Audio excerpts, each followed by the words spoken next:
Well, let's talk about that. So Rishi Sunak seems to be slightly more sensible, but is also, we must admit, is a product of the globalists at the World Economic Forum. Do you think he is actually a conservative?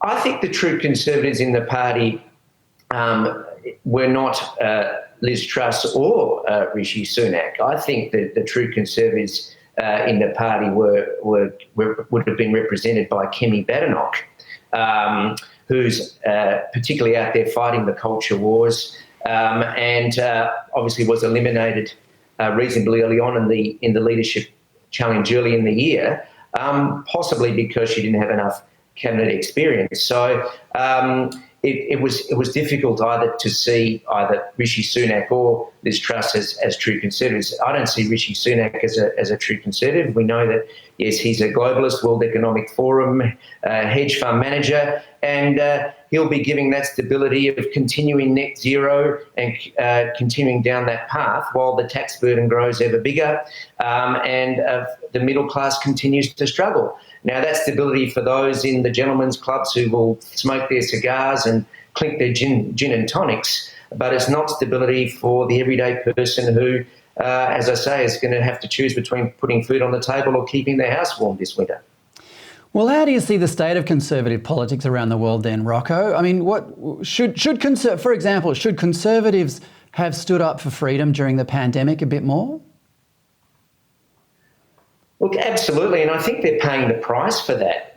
You look at conservatives around the world who are actually standing up for freedom. You look at Ron DeSantis, Gavin Youngkin, the governor in Virginia.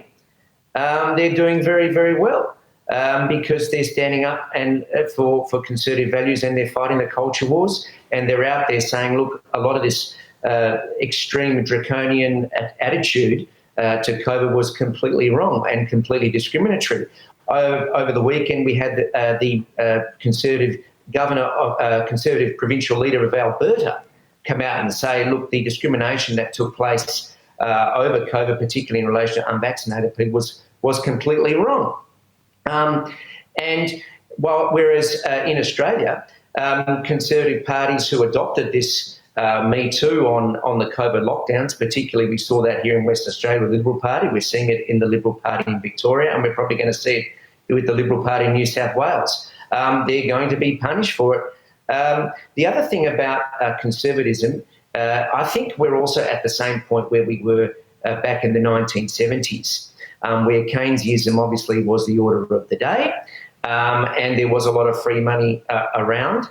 And Margaret Thatcher at the time was presented with a brief by her civil servants who said, look, the welfare state is rampant, the tax burden is too high, which is punishing the middle class, and that's forcing them to take their skills elsewhere.